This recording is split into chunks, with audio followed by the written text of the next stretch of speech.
Okay guys, today we're here on an '07 Ford Explorer and we're going to be replacing, let's see here. Hey guys, today we're here on our '07 Ford Explorer and we're going to be replacing our starter switch. So it's located in the column just right here. Shouldn't be too hard to get to. It's literally 3 bolts of the 5.5mm variety. And we got 3 guys right under here that we need to take out. So we got one back here, one here, and one right there. So we're going to take those out, separate the column here, and get this swapped. So let's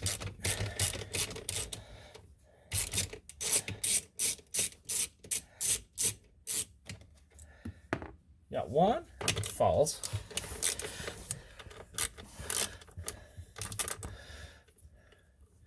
I've learned how to use a socket today. Or a ratchet, or whatever the heck you want to call it.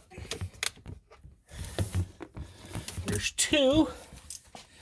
And the third one, got it back here. Oh.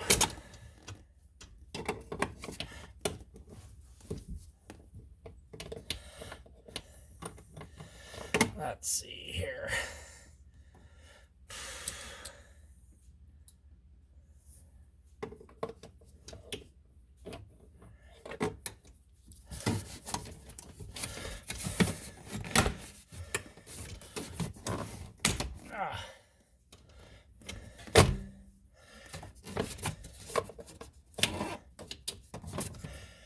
There we go. So I just pulled this housing. You saw how I did that. Just kind of pulled it back. I don't want to undo the whole dang thing because I'm lazy. There we go. It's on the screw.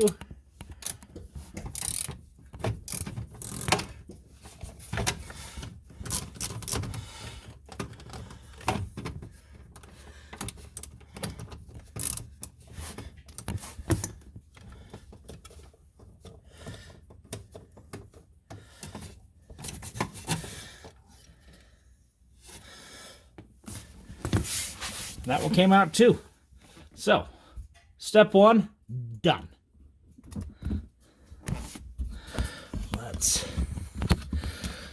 raise you up.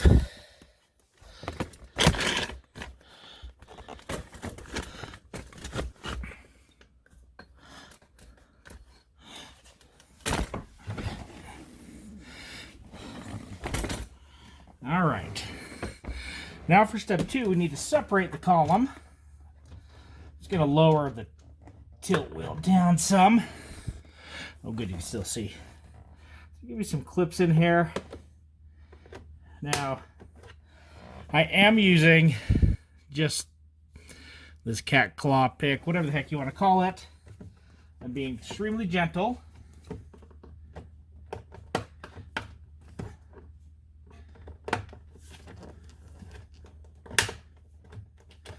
As to not mar the plastic. So, top comes off.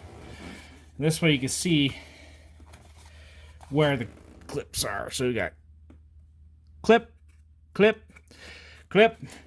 This on the driver's side, on the inside side, clip, clip, clip.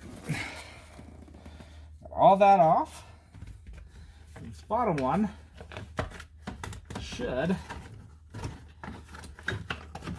come right out. There we go, and it did. Yay.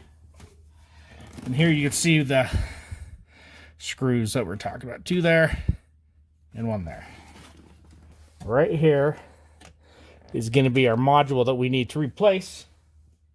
So if you're looking at it, it's sitting in there like this. It's this way. Got you a little zoomed in. So the great thing about this, there's really no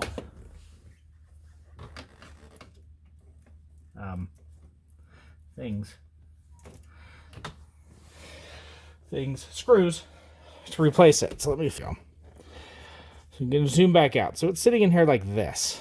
So if we flip it around so you can see what we're actually doing here, there's these little tabs right here. So clip, press, and a press. That's all that's holding that in. So I just got my guy went on the top here, push down right here at the bottom.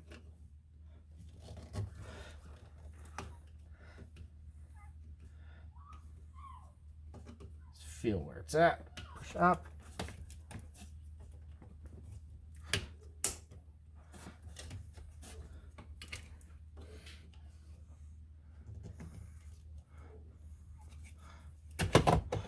And just like that, it's off. So we got our wires hooked up. We can take the wire harness off. So what is this? Push. Yep, it's just a little push.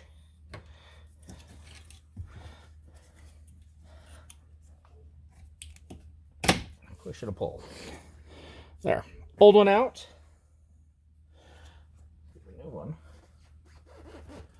What do I do with it? Here's the old one. Here's the new one. There we go.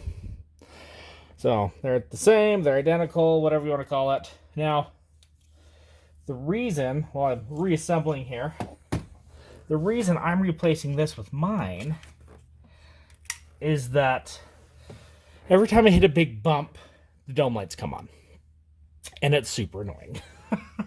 And this is what controls that.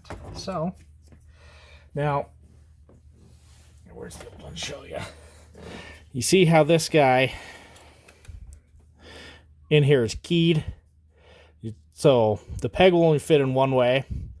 So we might, I'm not 100% sure, need to put our key in the ignition and just maybe wiggle it a little bit to get it to go in the right way.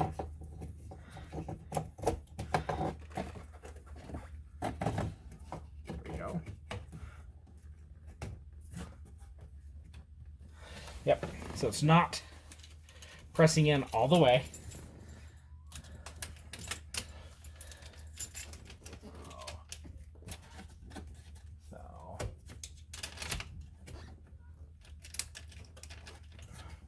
So there we go. That was really just a matter of turning the key and pushing it back and lined right up.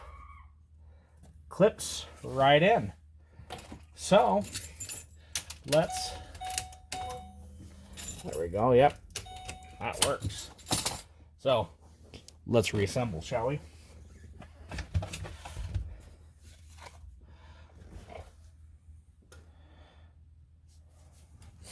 Fish the bottom one in there first.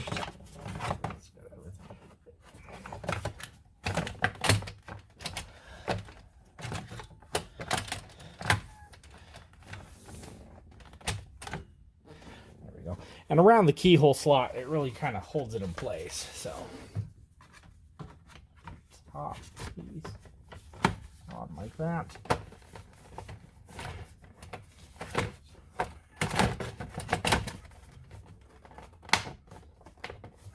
One side. There's the other side.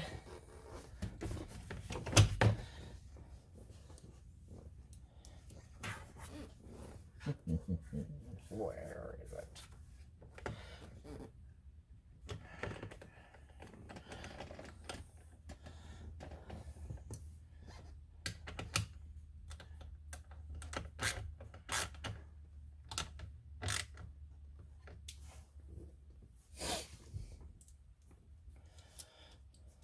One.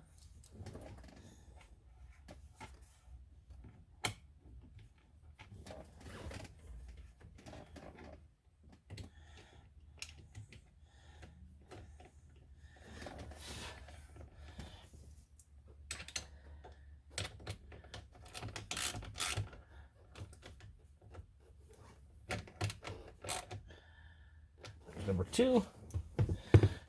Pull this back for number 3 again. got a shorter extension, so maybe we can get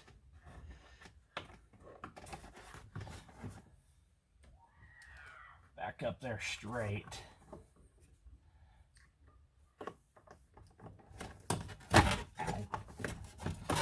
Yeah.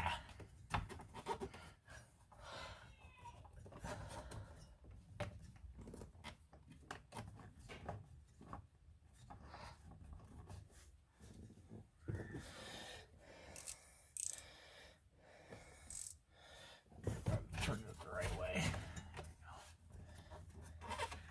It was easier to come out with that longer extension, but just a little short one. Put it back up in there.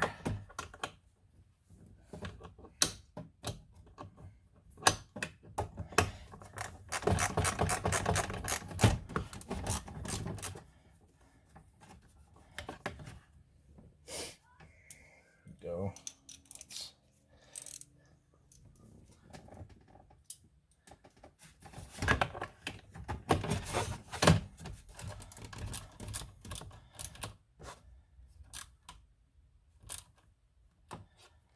There we go.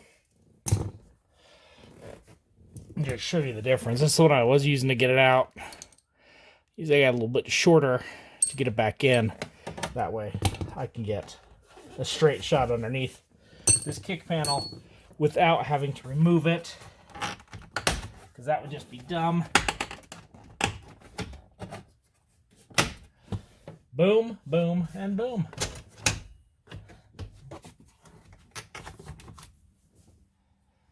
And just like that, guys, that failed ignition switch is replaced. I picked this up. It was relatively cheap. I did a standard. Picked it up on Amazon. 22 bucks. Not sponsored. Just super easy to replace it. Now, hopefully, every time I hit a bump, my interior lights won't kick back on. Everybody says this is what the source is, so it's cheap enough to replace. If you guys like what you saw here, give us that thumbs up, smash that subscribe button, and we will see you next time.